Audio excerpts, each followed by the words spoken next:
धर्म प्रेमी सज्जनों तथा भारतवासियों, आजकल 2 दिन से असदुद्दीन ओवैसी को विभिन्न चैनलों में बोलते हुए हम देख रहे हैं और सुन रहे हैं, और चैनल के कोई भी एंकर उसे जवाब देने को तैयार नहीं, उसे पूछ करके भी राजी नहीं। यानी इतने अनभिज्ञ लोग हैं इस चैनल के एंकर, उन्हें भी इतिहास का जानकारी नहीं, इतिहास का कुछ भी अता पता नहीं। मेरा कहने का तात्पर्य यह है कि असदुद्दीन ओवैसी कह रहा है कि मुसलमान इस देश का मूल निवासी है।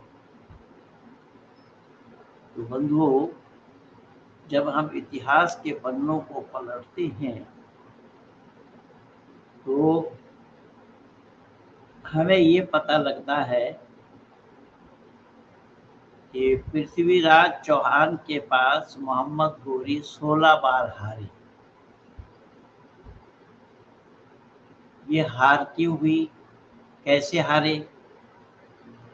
पता ये लगा कि ये मुगल आक्रांताओं ने इस देश पर कब्जा जमाने के लिए, कब्जा करने के लिए यहाँ के राजा और महाराजाओं से लड़ाई लड़ी।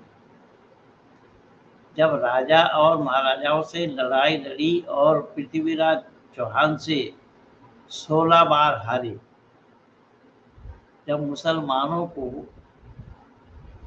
नतमस्तक होकर इन भारत के मूल निवासियों को, भारत के रहने वालों को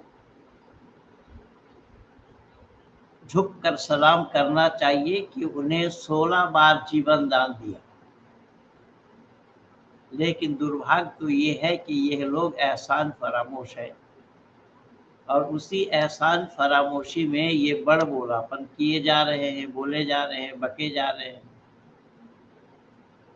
कि मुसलमान इस देश का मूल निवासी है। भाई, मूल निवासी अगर आप होते तो फिर लड़ाई किनके साथ की आपने? 16 बार जीवन दान किन लोगों ने दिया आपको या आपके पूर्वजों को? सुनने में आता है कि ये बैरिस्टर है असदुद्दीन ओवैसी।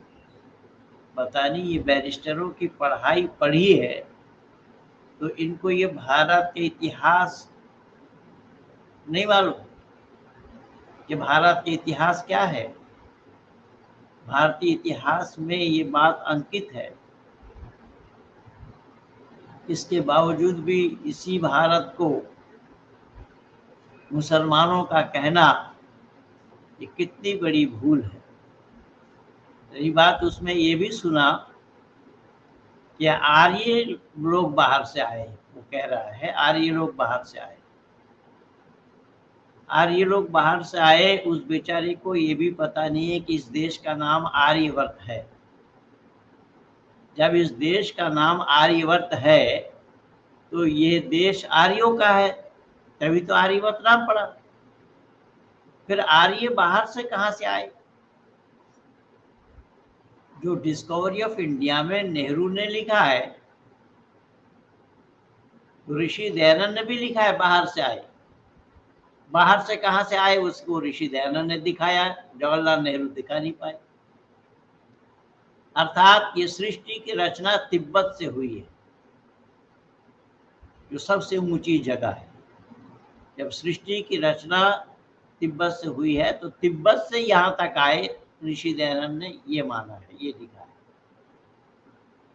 लेकिन जो लोग ये कहते हैं कि आर्य लोग विदेश से आए, बाहर से आए, तो विदेश कहाँ से आए, किस देश से आए, वो भी तो बताना चाहिए। लेकिन उनके पास वो तर्क नहीं है, वो जवाब नहीं है। जब मर्यादा पुरुषोत्तम राम को आर्यपुत्र कह के संबोधित किया, आज भी हम घर में कोई भी कार्यक्रम करते कराते हैं तो वहाँ संकल्प पढ़ा जाता है। संकल्प में यही दोहराया जाता है, ओम तत्सत आ ब्रह्मणो द्वितीय प्रारब्धे वैवस्वत मन्वंतरे जम्बू द्वीपे भारत खंडे आर्यवर्तंतर्गते मासानां मासे मास उत्तमे अमुक मासे अमुक तिथौ अमुक नक्षत्रे, ये सब बोलना पड़ता है। तो जब आर्यवर्तंतर्गते हम बोल रहे हैं, फिर इस देश को किसी और का मानना और का कहना, आर्य लोग विदेश से आए ये बतलाना, ये बिल्कुल कोरा झूठ है। और इस झूठ के कारण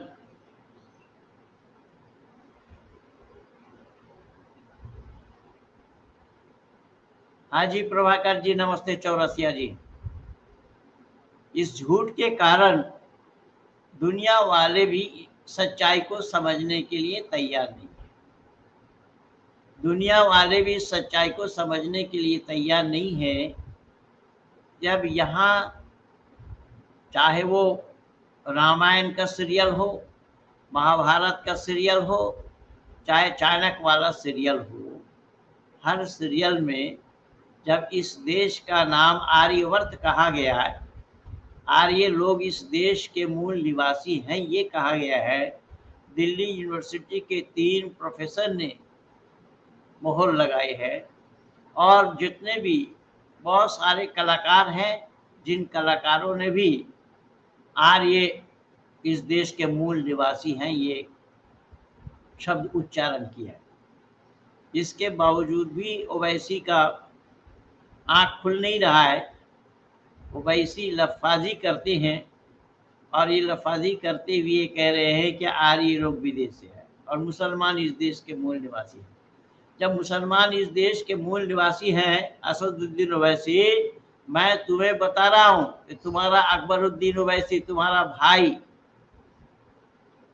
उसका एक वीडियो है उसको देखो। जब हमारे लोगों ने अकबरुद्दीन ओवैसी को ये कहा था कि तुम विदेशी हो, तुम निकलो यहाँ से, तो अकबरुद्दीन ओवैसी ने यही कहा था, लाल किला को भी ले जाएंगे, चार मीनार को भी ले जाएंगे, तो ये ले जाएंगे वो ले जाएंगे। ये क्यों कह रहा है? ये क्यों कह रहा है? जब देश तुम्हारा है, तुम लोगों ने बोला है, तुमने खुद कहा है, फिर तुम्हारा भाई ये क्यों और कैसे कह रहा है कि इसको भी ले जाएंगे उसको भी ले जाएंगे? इसका मतलब ये हुआ कि तुम अपने आप स्वीकार कर रहे हो कि तुम यहाँ के नहीं हो, और सही अर्थों में नहीं हो। कहीं भी किसी भी इतिहास के पन्नों से ये प्रमाण देना संभव नहीं होगा। जब तुम अपनी बात देखो, जब हजरत आदम अलैहिस्सलाम को अल्लाह ने जन्नत से निकाल कर फेंका था, तो यही भारत में ही फेंका था, इसी आर्यवर्त में ही फेंका था, जिसको इरारात पहाड़ कहा गया, भारत का बहुत बड़ा जखीरा बतलाया गया है। इसके बावजूद भी तुम्हारा ये कहना कि इस देश के तुम निवासी हो, ये तो बिल्कुल बेकार और फजूल की बातें हैं, झूठी बातें हैं। इसलिए अपना झूठ को सुधारो पहले। और एंकर वालों के पास, यानी किसी भी चैनल के एंकर जो हैं, किसी भी एंकर के पास ये जवाब देने के लिए नहीं है, ये जवाब देने की हिम्मत नहीं है, ये जवाब नहीं पूछ पाते, नहीं दे पाते। समझ में नहीं आ रहा है। मैं ये नहीं समझ पा रहा हूँ कि आखिर ये एंकरों को कहाँ से ट्रेनिंग दिया जाता है। मैं न्यूज़ 18 की बात करूं, जिस न्यूज़ 18 लोग कहते हैं कि इतना लोग देखते हैं, अमीश देवकर खूब भाषता है, इतना लोग देखते हैं, उसी न्यूज़ 18 में तुमने शोएब जमाई को बुलाया और जो अपना चप्पल खोलकर कपिल शर्मा को मारने के लिए दिखा रहा है, उसको तुम निकाल भी नहीं पाए, उसकी मुंह बंद नहीं करा पाए, और फिर तुम्हें उसको दोबारा बुलाने की जहमत उठानी पड़ी। इससे दुनिया वाले तो ये अंदाजा लगा रहे होंगे कि तुम्हारी स्तर क्या है। अमीर देवगन, तुम्हारा स्तर क्या है ये दुनिया वाले आसानी से अंदाजा लगा रहे हैं। तुम जितना ही भाजो, तुम्हारे पास फायदे की कोई बात नहीं है। केवल अमीर देवगन नहीं, किसी के पास मैं संपूर्ण एक सुदर्शन न्यूज चैनल को छोड़ करके मैं बोल रहा हूँ, सुरेश चौहान जी को छोड़ करके ये जितने भी एंकर हैं, रजत शर्मा के चैनल में भी मैं कल देख रहा था, वो सुशांत है क्या है, वो भी नहीं बोल पाया असदुद्दीन ओवैसी को। तो इस तरीके से सब जगह सभी चैनलों में ये अनर्गल प्रलाप हो रहा है। इसलिए मैंने दो टुक में चाहा कि आप लोगों तक अपनी बातों को मैं पहुंचा दूं कि असदुद्दीन ओवैसी ये लफाजी कर रहा है, ये झूठ बोल रहा है कि मुसलमान इस देश के मूल निवासी न थे न आए। इस देश में आकर के शरण लिया मुसलमानों ने, या तो लड़ भिड़ करके इस देश को दखल किया, और इनका काम तो लड़ने भिड़ने का है, क्योंकि अल्लाह भी 6 आदमी को संभाल करके नहीं रख पाए, उन्हें भी लड़ा दिया। आदम के 2 बेटा 2 बेटी दोनों भाइयों में अल्लाह की लड़ाई हुई बात है, अल्लाह ने ही लड़ा दिया। और वो भी एक बहन को दोनों भाई नजर लगाए थे, उस पर अल्लाह ने लड़ा दिया दोनों। तो ये सब बेतुकी बातें हो रही है, बेतुकी बातें हैं। सुरेश चौहान जी ने अभी मुझे लिखा कि पंडित जी आप चाहे तो मैं अपनी चैनल में आपकी बहस करा दूं इन लोगों से। मैंने उन लोगों का नाम लिख करके दिया, बेशक आप बहस करा सकते हैं। मौलाना अरशद मदनी को बुलाइए, महमूद मदनी को बुलाइए, और ये तौकीर रिजा को बुलाइए, और ये फिरंगी महली लखनऊ वाले नदवतुल मुस्लिमीन के, इनको बुलाइए, और आपके नज़र में मुफ्ती मुकर्रम को बुलाइए, फतेहपुरी मस्जिद के इमाम बुखारी को बुलाइए। आपके नज़र में जितने भी बड़े बड़े मौलाना लोग हैं उन सबको बुलाइए। नीरज बिश जी ने नमस्ते गुरुजी, धन्यवाद के साथ इस विषय में चर्चा करने के लिए भी बहुत बहुत धन्यवाद है। नीरज जी ने कुछ कॉन्ट्रीब्यूशन किया है, इन्हें बहुत बहुत धन्यवाद। ये हमेशा मुझे कुछ ना कुछ भेजते रहते हैं, और आज तो विशेष करके गुरु पूर्णिमा का दिन है। गुरु पूर्णिमा में आज कई लोगों ने भी हमें गुरु दक्षिणा के रूप में कुछ पारितोषिक भेजे हैं, जिनको बहुत बहुत धन्यवाद है, जिन लोगों को बहुत बहुत धन्यवाद है, आभार है। तो मैं निवेदन कर रहा हूं कि इस तरीके से ये हिंदुओं को अब जागने की आवश्यकता है। हिंदू जागो, तुम्हें कुंभकर्ण की निंद्रा अब उचित नहीं है। तुम देख ही रहे हो, तुम समझ ही रहे हो कि नुपुर शर्मा ने क्या कुछ बोला, किसी की जुबान में उसे दोहराने की हिम्मत नहीं है। इसका मतलब ये हुआ कितनी मजबूती के साथ, कितनी मजबूत बातें उन्होंने रख दिया है, यहाँ तक कि सुप्रीम कोर्ट के जज के पास भी बोलने की हिम्मत नहीं है। सुप्रीम कोर्ट के जज ने भी केवल सुनाया है, लिख करके नहीं दे पाया, और ना क्या बोला है नुपुर शर्मा, उस पर कोई चर्चा की। तो नुपुर शर्मा ने वो मजबूती के साथ वो मजबूत बातें रखी हैं जो किसी भी दूरदर्शन में, किसी भी न्यूज चैनल में उसे दोहराने के लिए लोग तैयार नहीं है। इससे हिंदुओं तुम अंदाजा लगा लो कि तुम्हारे पास वो शेरनी है, जिन शेरनी के बातों को कोई टच करके भी राजी नहीं है, क्योंकि उनकी बातों को टच करने से पहले तस्लीम रहमानी को भी घेरना पड़ेगा। अकबरुद्दीन ओवैसी भाषणों में हिंदू देवी देवताओं का उल्लेख करते हुए उन्हें मनहूस कहता है, लेकिन उसकी आपत्तिजनक बातों का ना तो हिंदू समाज ही विरोध करता है और ना ही प्रशासन और न्यायपालिका, सब चुप है। बिल्कुल सही कह रहे हैं। ये मामला ऐसी है, बात ऐसी है कि जहाँ झूठ न चले, जहाँ सच न चले वहाँ झूठ सही, जहाँ हक न चले वहाँ लूट सही। वही हो रहा है। मैं पहले भी बोला हूँ, इसलिए वीडियो लंबा ना करता हुआ मैं चाहूँगा कि जल्दी जल्दी मैं आप लोगों को 2 शब्द बोल दूँ कि असदुद्दीन ओवैसी जो कर रहा है, जो कह रहा है, वो बिल्कुल बेतुकी बातें हैं। इसलिए मेरे सामने तो कोई आकर के राज़ी नहीं, मेरे सामने कोई आने के लिए तैयार नहीं है। मैं सबको खुली चुनौती दे रखा हूँ कि आओ डिबेट करते हैं, हम बैठ कर के सच और गलत का निर्णय लेते हैं। सच क्या है, सही क्या है, उसे हम उजागर करें, जनमानस तक पहुँचाएँ, लेकिन सामने आने के लिए कोई तैयार नहीं। जो सामने आया वो मुँह के बल गिरा। इसलिए मैं निवेदन कर रहा हूँ, आज समय आया है हिंदुओं को एकजुट होने का, लेकिन हिंदुओं में बहुत बड़ी बीमारी है, हिंदू सही और गलत को नहीं समझा।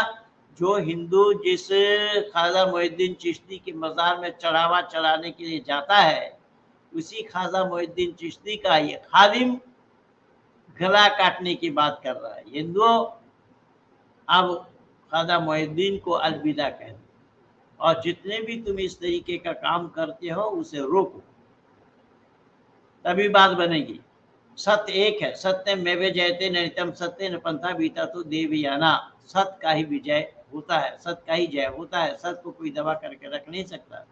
सत्य के बेस पे हमारा सारा काम टिका हुआ है। सत्य सनातन वैदिक धर्म टिकी हुई है सत्य के बेस पे, इसलिए इसका मुकाबला किया जाना किसी के लिए भी संभव नहीं है।